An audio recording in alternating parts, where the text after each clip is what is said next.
계속해서 2주차 두 번째 시간 실전 문제 도전하기를 같이 살펴보도록 하겠습니다. 실전 문제 도전하기는 총 10개의 문제로 구성이 되어 있는데 이 첫 번째 문제를 먼저 살펴보면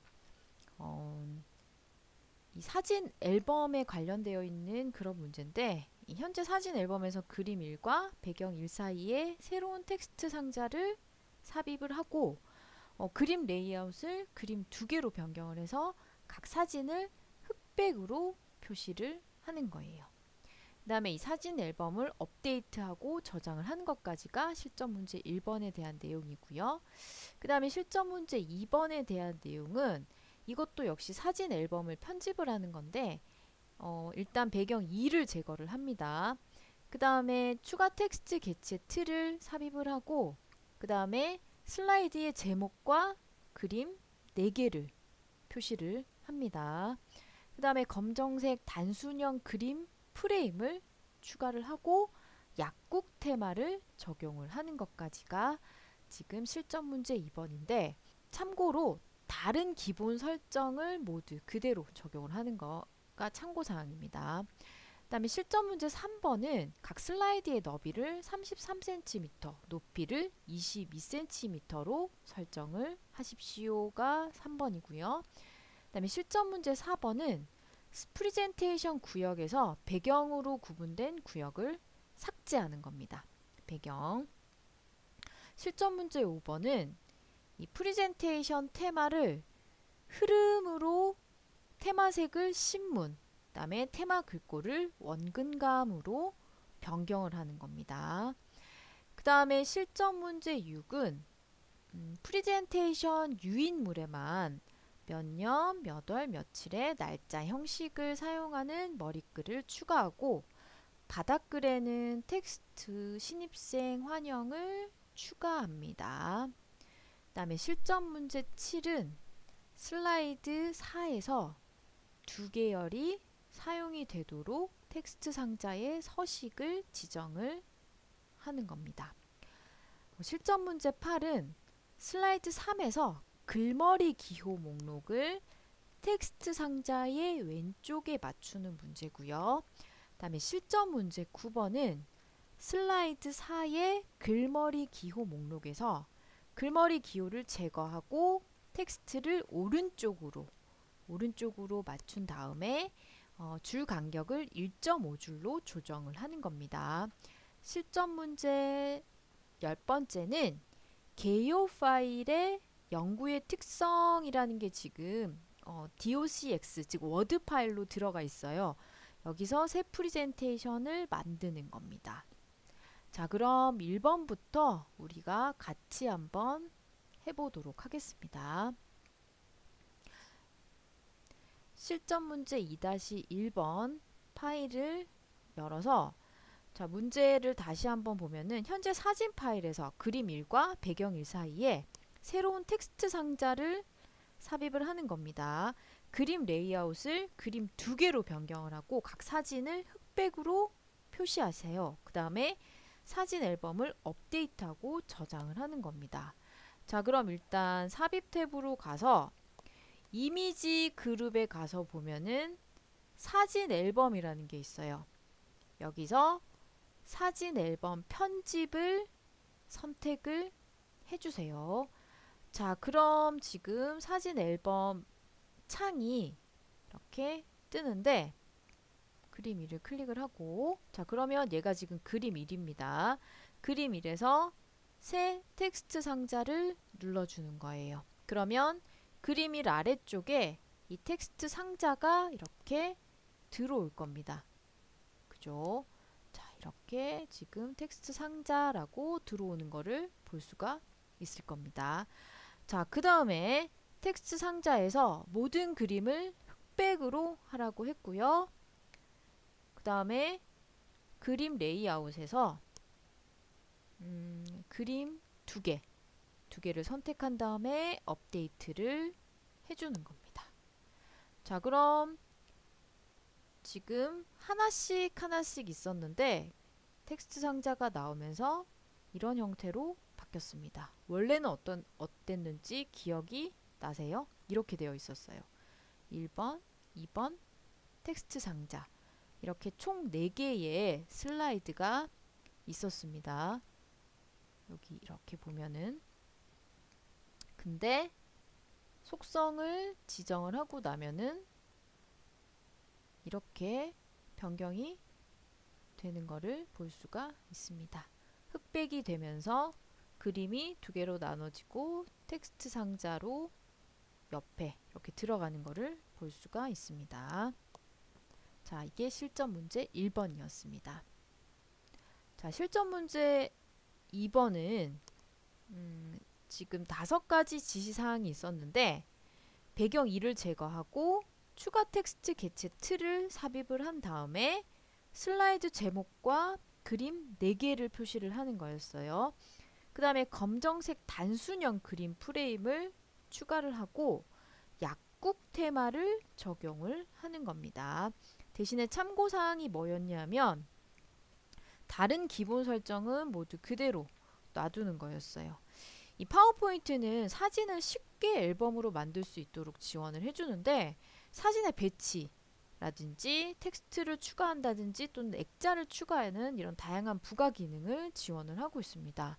자, 그러면 삽입 탭에 다시 가서 이미지 그룹에 1번이랑 똑같습니다.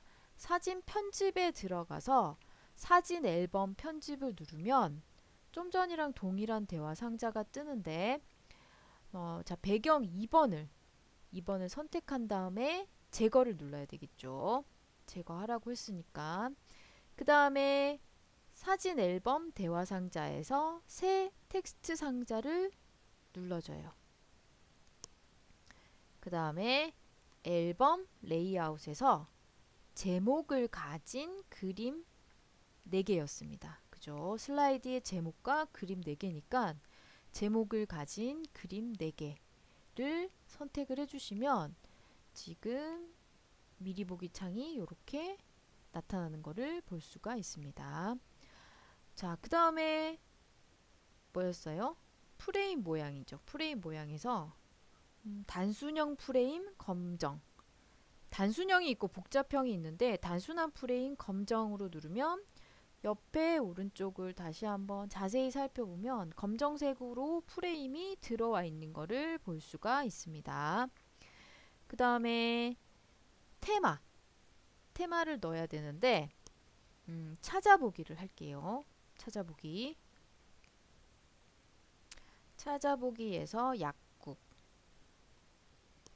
자, 근데 혹시라도 지금 질문도 상당히 많이 하셨는데 지금 사용하고 있는 버전이 2019 버전이라서 테마가 동일한 게 없어요 라고 하는 질문들이 상당히 많았어요. 이럴 경우에는 꼭 동일한 테마를 사용 안 하시고 비슷한 테마가 있으면 찾아서 사용하셔도 되고 없으면 마음에 드는 테마를 사용을 하셔도 괜찮습니다. 자, 일단 여기서는 제가 2010 버전으로 실습을 하고 있기 때문에 있는 테마를 그대로 적용을 하겠습니다. 자, 선택을 하고요. 그 다음에 업데이트를 누르면 지금 이런 형태로 바뀌는 것을 볼 수가 있습니다. 왼쪽에 슬라이드 보기에서 확인을 한번 해볼게요. 이런 형태로 바뀌었어요. 자, 그럼 원래 화면이 기억이 나세요? 원래 화면은 실행 취소를 해서 살펴보면 원래는 슬라이드 4장으로 구성이 되어 있고 첫 번째는 2장, 두 번째 슬라이드는 2장, 세 번째는 텍스트 상자가 왼쪽, 이미지가 오른쪽, 네 번째 슬라이드는 이미지가 왼쪽, 텍스트가 오른쪽으로 되어 있는 이런 형태였습니다. 근데 설정을 변경하고 나니까 이런 형태로 바뀌는 것을 볼 수가 있습니다. 자, 계속해서 실전 문제 3번. 실전 문제 3번은 각 슬라이드의 너비를 33cm, 높이를 22cm로 설정을 하라고 하는 문제였는데 일반적으로 우리가 슬라이드를 사용을 할 때는 어떤 슬라이드를 사용을 하냐 하면은 자, 디자인에 가서 한번 살펴볼게요. 자, 페이지 설정에 가서 보면 일반적으로 우리가 사용하는 게 A4 용지, 이 슬라이드 크기를 많이 사용을 하고 있어요. 근데 이 슬라이드 크기를 다양하게 조절을 할 수가 있습니다. 근데 기본적으로 A4, B4 사이즈 외에도 사용자 지정을 많이 사용을 하고 있고요. 그 다음에 우리가 지금 여기서는 사용자 지정에서 너비를 33, 높이를 22 이렇게 지정을 해주시면 되겠죠. 슬라이드 방향도 역시 이 디자인의 페이지 설정에서 지정을 하는데 여기 있습니다. 슬라이드 방향. 보통 우리가 일반적으로 슬라이드 방향을 가로 방향으로 많이 사용을 하죠. 근데 이 세로 방향으로도 쓸 수가 있어요.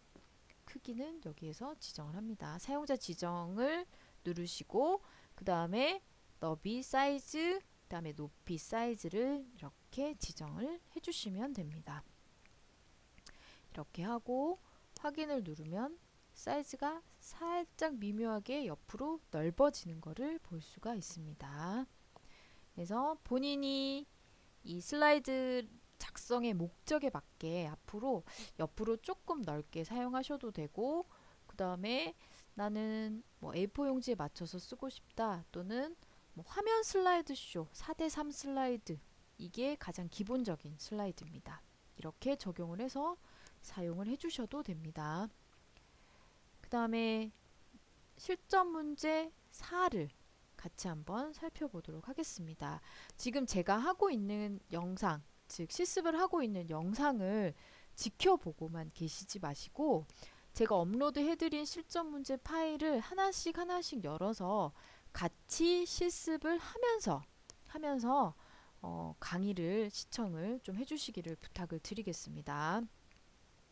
실전 문제 4번은 프리젠테이션 구역에서 배경으로 구분된 구역을 삭제를 하는 거예요.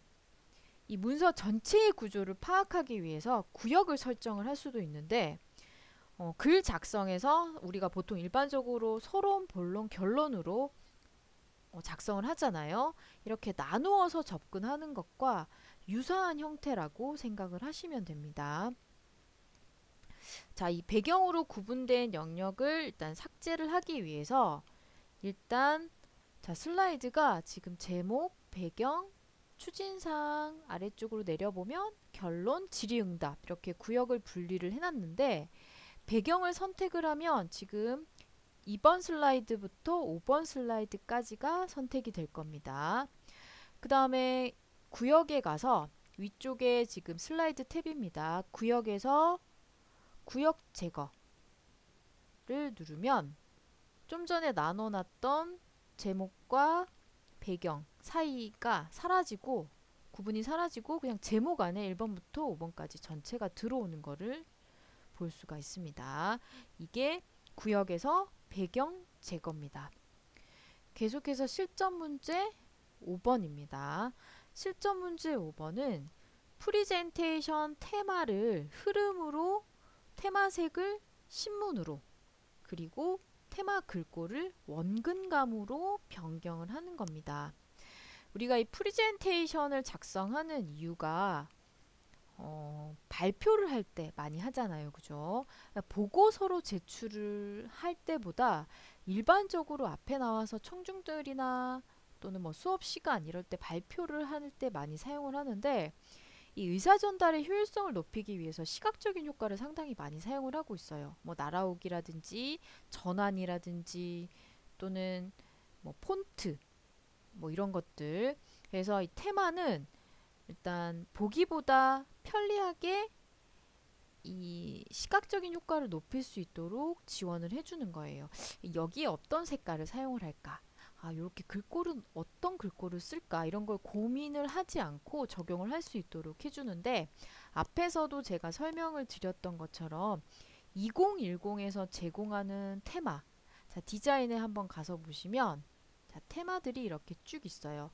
근데 생각보다 이 2010에서 제공하는 테마들의 종류들이 많습니다. 그죠? 이렇게 많이 있는데 버전마다 조금씩 차이가 나요.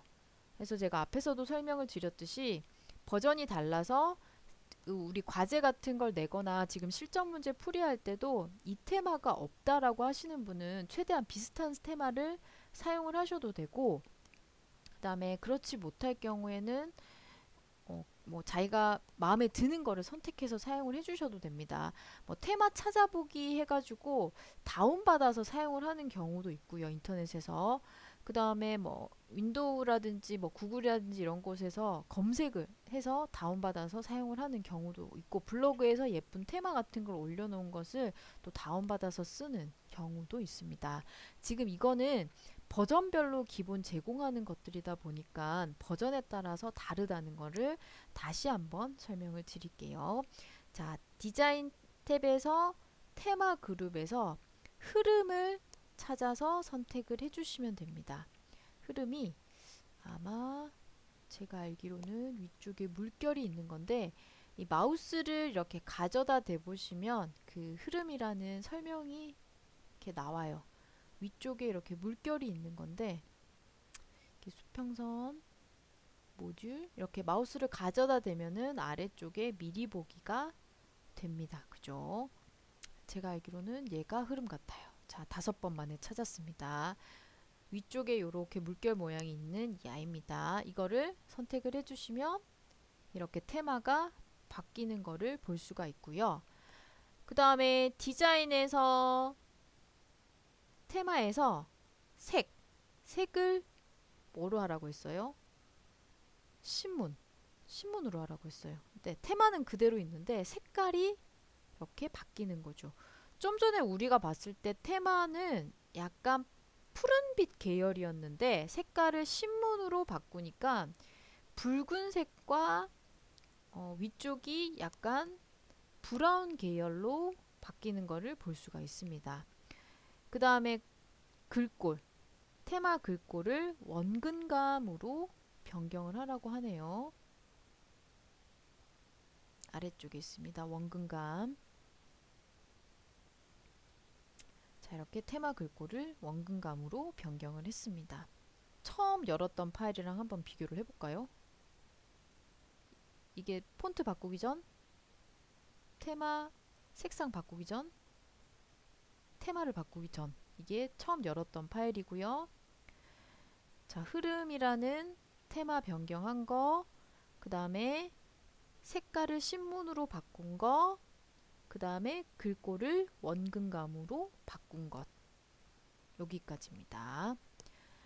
자, 계속해서 6번을 같이 한번 살펴보도록 합시다. 자, 6번 파일을 오픈을 해주시고 6번의 문제를 살펴보면 프리젠테이션 유인물에만 몇 년, 몇 월, 며칠의 날짜 형식으로 머리글을 추가하고 바닥글에는 텍스트로 신입생 환영을 추가하라고 되어 있습니다. 자, 머리글 바닥글은 일단 삽입 탭에 들어가면 텍스트 그룹에 있어요. 텍스트 그룹에. 자, 텍스트 그룹에서 머리글 바닥글을 눌러서 지금 형식이 날짜 및 시간에서 2000땡 4자리수, 그 다음에 3월 20일 오늘 날짜, 제가 20일에 강의를 녹음을 하고 있어서 3월 20일로 나타납니다. 자, 여러분들은 지금 실습을 할 때 아마 그날 오늘 날짜로 표기가 되는 거를 볼 수가 있습니다. 여기가 슬라이드예요. 그죠? 그래서 슬라이드 노트 및 유인물을 클릭을 해서 보면은 동일한 형태가 나타나는 것을 볼 수가 있습니다. 그래서 여기에 체크를 하시면 안 되고 슬라이드 노트 및 유인물에 가서 체크를 해주셔야 됩니다. 그 다음에 바닥글에 뭐라고 했어요? 신입생 환영. 자, 이렇게 하고 모두 적용을 해주면 됩니다. 자, 그러면 잘 적용이 되었는지 한번 확인을 해보면 보기에 가서 유인물 마스터를 한번 볼게요.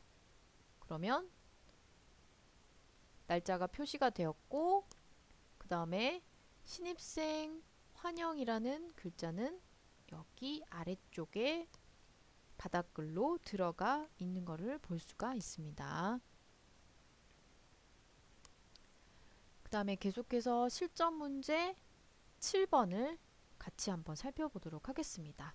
슬라이드 4에서 두 개 열이 사용이 되도록 텍스트 상자의 서식을 지정을 하는 건데, 이 텍스트 상자는 글을 입력하는 기본이에요. 그죠? 텍스트 상자에다가 글자를 입력할 수가 있는데 보통 한 줄로 입력을 하잖아요. 근데 1열, 2열 등으로 설정을 할 수 있고, 그리기 도구를 이용해서 도형 스타일이라든지 이런 것들을 다양하게 적용을 할 수가 있습니다.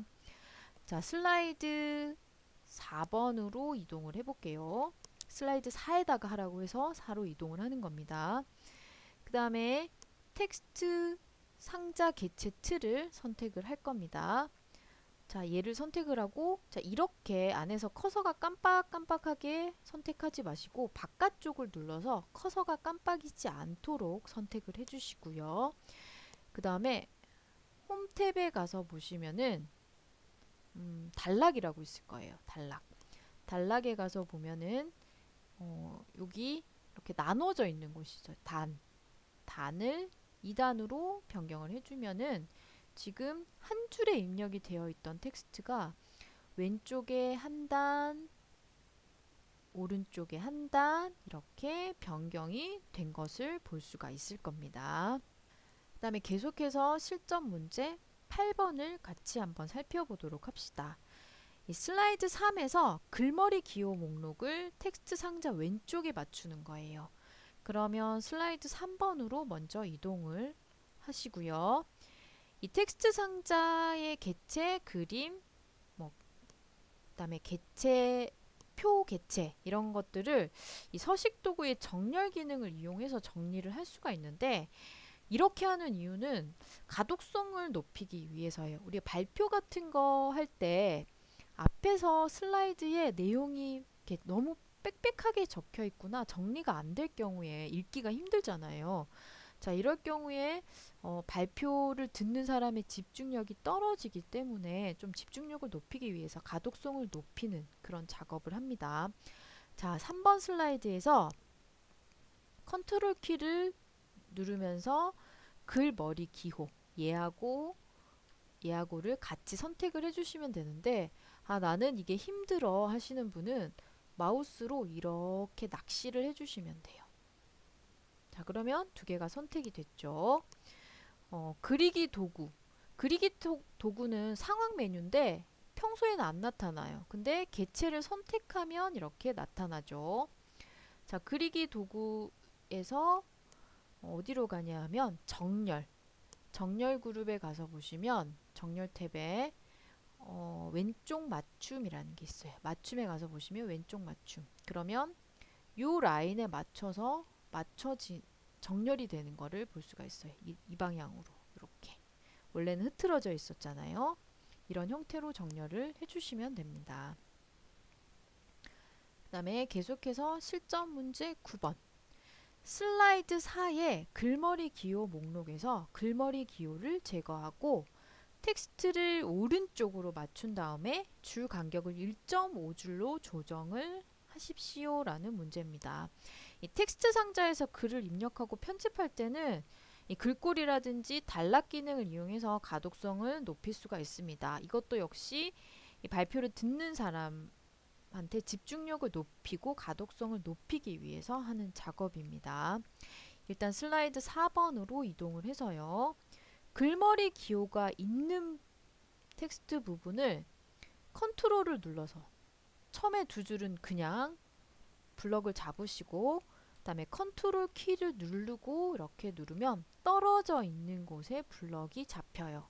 컨트롤을 누르지 않으면 이렇게 블럭이 잡힐 겁니다. 이렇게 하지 마시고 첫 번째 두 줄 블럭 잡고 컨트롤 키 꾹 누르고 그 다음 줄을 블럭을 잡아서 홈 탭에 가서 보시면은 단락 그룹에 글머리 기호 여기 있어요. 글머리 기호에서 없음을 누를 겁니다. 그 다음에 다시 단락에서 오른쪽 맞춤을 선택을 합니다. 오른쪽 정렬, 텍스트 오른쪽 맞춤, 오른쪽 정렬이라고 할 수가 있죠.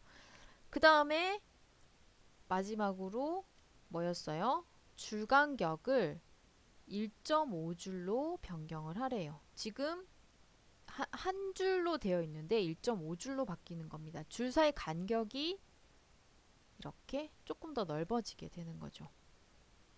여기까지가 9번째 문제였습니다. 자, 마지막으로 10번째 문제를 같이 한번 해결을 해봅시다. 개요 파일 연구의 특징점 docx에서 새 프리젠테이션을 만드십시오 라는 문제였는데, 이 워드 문서를 프리젠테이션으로 변경을 할 수가 있어요. 이 워드 문서로부터 새 프리젠테이션을 생성할 수 있도록 지원을 하고 있는데, 같은 마이크로소프트 오피스 패키지 안에 설치되어 있는 프로그램이다 보니까 서로 호환이 가능해요. 자, 이 파워포인트에서는 엑셀을 같이 연동해서 쓸 수 있고, 이렇게 다양하게 서로서로 이렇게 연동을 할 수가 있습니다. 일단 파일 탭에 가서 슬라이드에서 슬라이드 개요를 누를게요. 가장 아래쪽에 있습니다. 그러면 여기서 좀 전에 우리 그 파일을 불러와 줘야 돼요. 파일을.